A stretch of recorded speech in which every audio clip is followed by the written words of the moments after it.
DSMs aren't unreliable, the owners are. What's up, buddy? What's up? You want to make a video with me? This is Brembo. You guys know him. It's my wiener dog. What's up, guys? I wanted to talk about the common question that I consistently get across all social media platforms in regards to DSMs is, are they reliable? Are they a good first car? Is it a car or project that you actually recommend? And I kind of wanted to talk to you guys about what I think based off what I've seen since I've been in the DSM scene since 2012. I kind of want to explain my point of view, and maybe my older DSMers and my younger DSMers could also have some input in the comment section below in regards to how they see the DSM platform today. So what happens when a platform or vehicle is easily accessible to people in the lower income range, such as high school kids? For example, me back then. You get high school kids that have zero experience with working on cars, almost close to no money. If anything, they're getting their first job and they don't really know what they're doing. All they know is they're very passionate for this platform. They really like how this car looks. They heard about the car, or they've had experiences in their past to where they kind of see themselves owning one for themselves. Maybe they saw some random guy driving down the street and his blah valve went off. Or maybe you saw it at a drag race at one point in time, and ever since then they've kind of caught your attention. Just memories of the car, or just seeing someone else have them, or experiencing their first all-wheel drive launch or their first turbo car, and it's something that's pretty sick to see. But unfortunately, yes, they were super accessible back in the day. You go on Craigslist, you look up Eclipse GST, Eclipse GSX, I would easily see from 2 to 10 to 15 ads posted up at once with these Eclipse GSTs and GSXs going from anywhere from 1,500 to like $3,000 for a really good condition, almost unmolested GSX. So if I would have known how the platform would have evolved to what it is in 2023, I would have definitely bought a lot of them, stored them somewhere nice, and just kept the clean unmolested ones to resell today. But I do believe this platform is going to continue gaining traction. These are very sought after cars, even though they are underrated and they're kind of overseen. For some reason, as of the last 2 or 3 years that I've seen, their popularity has really skyrocketed, and I've seen a huge influx of just demand for the cars. So back when I sold my 428, my turbo, my white one, as some of you guys know in the channel, I sold it it was like an hour after I posted it up on OfferUp.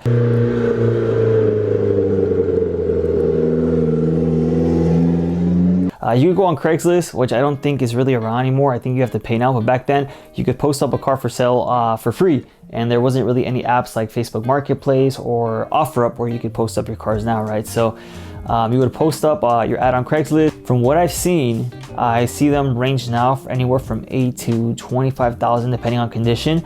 I still believe they have long ways to go. I'm going to talk about the 420As, and I'm going to talk about the 4G63 just based off my experiences. I've owned both, and then another Eclipse that has been swapped from a 428 to a 4G63 off an Evo. 420As, I've had a total of 6 DSMs within the last decade. 5 of them were 420As, and one of them was a 4G63. I did have a GST back in 2013, 2014.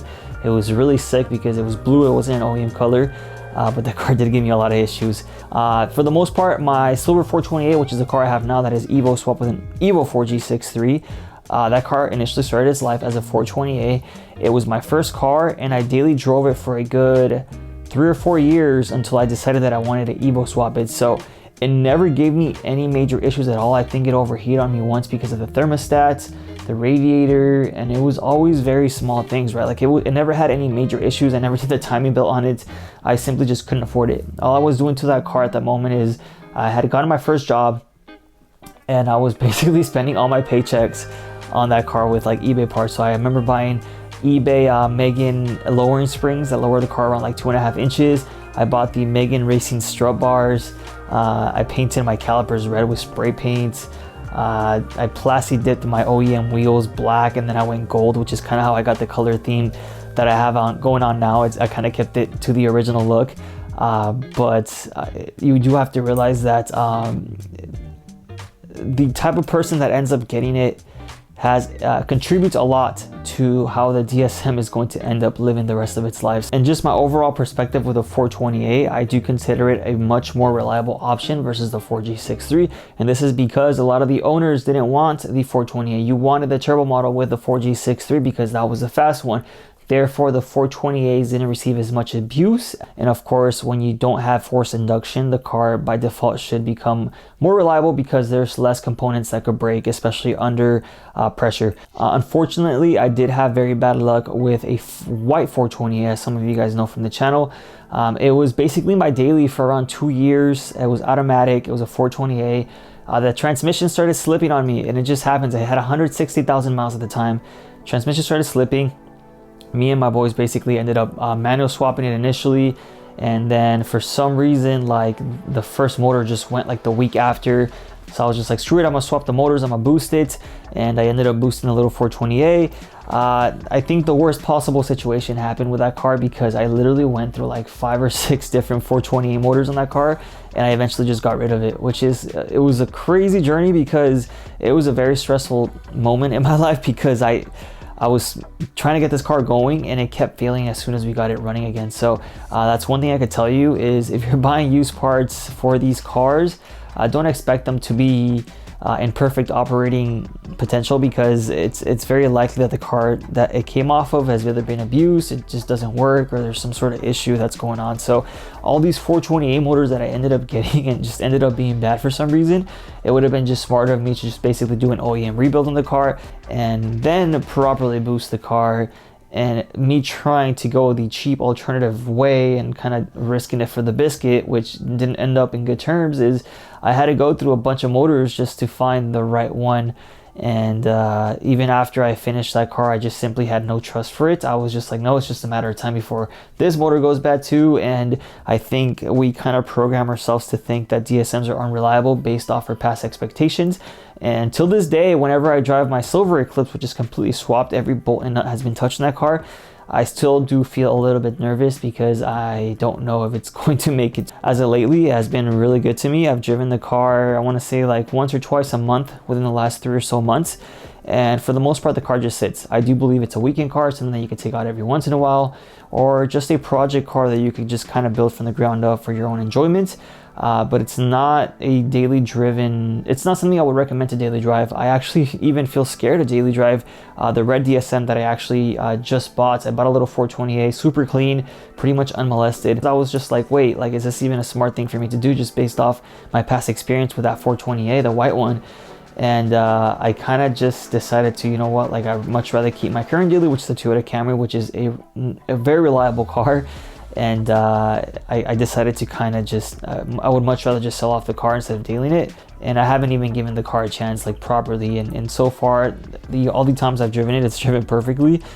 And I still posted it up for sale. So I do feel like to an extent I'm kind of jaded. It's just there's something so cool about DSMs, and I think all my DSM people know what I'm talking about. It's just there's something about that car that you just can't get away from. And even if you do end up selling your DSM at one point in your life, you still end up getting another one later down when you're, you know, when you have access to one, just because it gives you a specific feeling of joy and happiness to build something like that. I feel like it's a common theme that I see with a lot of DSMers that tend to just get out of the scene for a little bit. They end up coming back. Now, when it comes to the 4G63 being reliable, I personally don't think so, unless you find one that has all the records of maintenance and you trust the owner and the owner seems to know what he's doing. He's either putting the right parts on the car, so it's just no eBay junk. You know, he's putting actual legitimate parts on the car to make it run properly. We really do have to realize that these cars are surpassing the 20-year-old mark, and you know, nothing lasts forever, and engines do get tired, cars do get tired, and we can't expect them to still perform at the level they were back in the early 2000s.